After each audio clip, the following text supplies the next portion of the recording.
everybody. Welcome to our next topic in physics today. What we're looking at today is the motion of particles in electric fields. So we've been talking a lot about electric fields, energies, and those sorts of things. And what we want to look at today is what happens to particles that are moving in electric fields, and specifically what happens to particles that are charged in electric fields. So let's consider again to begin with just these two objects, so 1 and 2, and they are charged. And just for the sake of this argument, let's consider they're both charged, and we'll say they're both positive. And they're initially separated by some distance. I've called it here Ri. Um, and so we can see that if they're both positive, of course, they will be repelled from each other if I'm not holding object 2 here in place. And that means then there is a positive amount of potential energy stored, electrical potential energy, given by this expression right down here. And also we can see that if I actually let object 2 go, what's going to happen? Of course, it will move along this tabletop and kind of fly away here. It will start off kind of slow and get faster and faster as it goes, because electrical potential energy, this energy that was initially stored here, will be transformed into other forms. And this other form in this case will be kinetic energy. So what we're actually going to see, if we imagine that, let's say, so we'll use electrical potential energy. I'm going to be using that in red here. Try that again. I'll be using that as red. And so what we're going to see is we'll see the energy starting off with some high value, but then of course, as it's getting further away, we're going to see it sort of decrease here. And it's going to be this 1 over R value. That's not 1 over R, sorry, that's not the 1 over R value. No, sorry. Brain far there. So we're going to see, of course, this 1 over sort of R value here. As the R increases, the energy stored here decreases. But what we're going to see at the same time, if we look at maybe say purple here being kinetic energy, it's going to be an exact sort of mirror image of this. So the kinetic energy will mirror it like this, but what we'll see is the total energy will always be the same. So if we were to add these two up, we'd always end up with the same value. So let me write that here. We're going to say that the ET, which in this case will be the EE plus EK, so the total energy here will be a constant. And again, that's just energy conservation, but now we're actually be sticking in another kind of energy, electrical energy. And of course, if I had springs or gravity or other sorts of stuff in here, I could be dealing with that as well. But right now, let's just constrain ourselves to these two. So as one energy decreases, the other energy increases, just like we've done a million times before, but now we're just dealing with another kind of energy, electrical energy. All right, so let's take a look then at an example, or an application anyways. So actually, this kind of application is used quite often. I've called it an electron gun for want of a better term. But basically what it is there's an electron inside of a parallel plate capacitor. And so hopefully you're comfortable now that a parallel plate capacitor has a uniform electric field dependent only on the voltage across the plate here. So the delta V and the separation of these plates, we called it R. And if I have an electron here, of course, it's going to be pushed by that electrostatic repulsion out of here. So it has some potential energy here, and then it's losing electrical potential energy here, so it's going to be gaining kinetic energy. And once it leaves here, remember the electric field outside of this region is 0. And so it's not going to be accelerating, so we don't have no more change in kinetic energy. And so no more change in electrical potential energy, and so the kinetic energy now is a constant. And so that's actually kind of neat. And so this is a way they actually use this to get electrons of known speeds into devices like TVs or old style TVs and stuff like that. So these electrons might be produced by heating up a piece of metal or things like that. All right, so let's look at this as an example. Get rid of my annotations here. So we have an electron. We're going to release it from rest. Sorry, so I lost my train of thought there, but so what we're looking at is an electron here released by, again, maybe a hot filament, and so it's going to be leaving here and ejected this way. And so let's put some numbers in and do some calculations, see what kind of speeds we're going to get. So this electron will be released from rest from the negative plate as shown above, and we're going to say the potential difference of these plates is 3,400 volts, and that these plates are separated by 15 centimeters or 0.15 meters.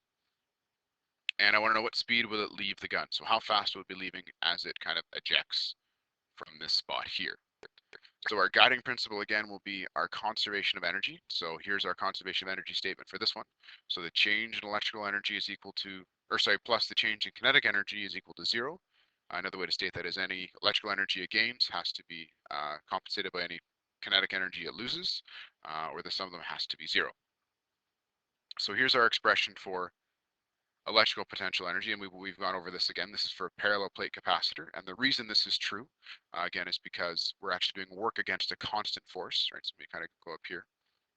And because we have a uniform field, we're doing work against a constant force, and this constant force is just given by Q epsilon, because our definition for an electric field is, oops, our definition for an electric field, oh, that was too much, let's do that again, is the force divided by the charge. So actually we're just doing this work against a constant force, so here's our expression for the electric energy, and kinetic energy as we expect. So do a little bit of rearranging, we come up with this expression here for the ejected speed of the electron. Noticing I'm using my expression for now the electric field inside of a parallel plate capacitor. And the nice thing here is my delta D actually canceled. The reason being I'm using this entire distance of this parallel plate capacitor as my accelerating distance.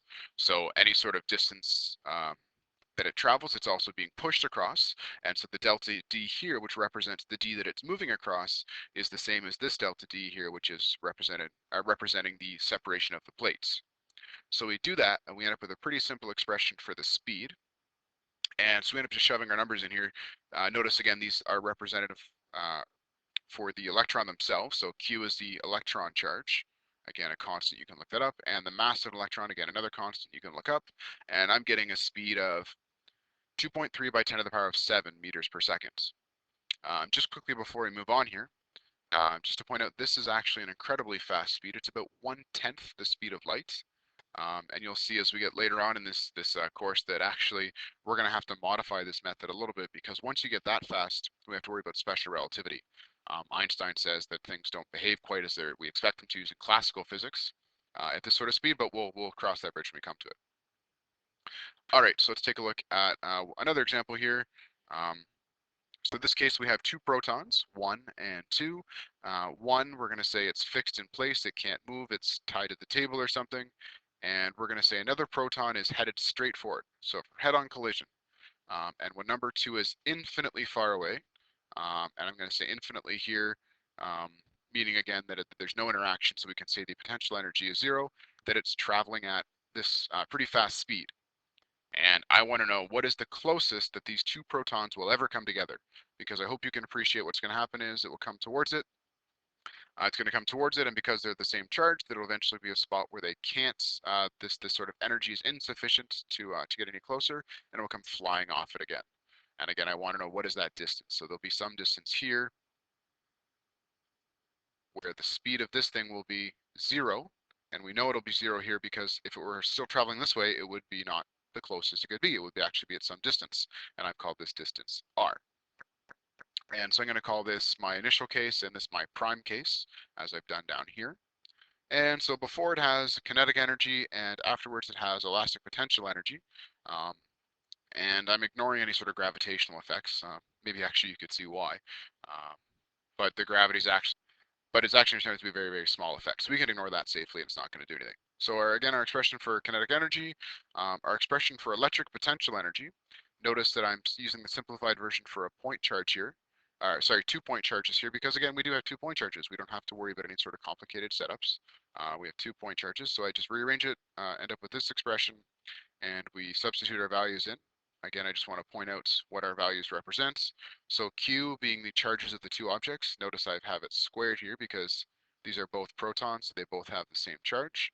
And again, you can look that up there. MP, the mass of the proton, and V, this is the initial speed I gave it. And so I'm getting the closest separation for these things will actually be an incredibly small distance.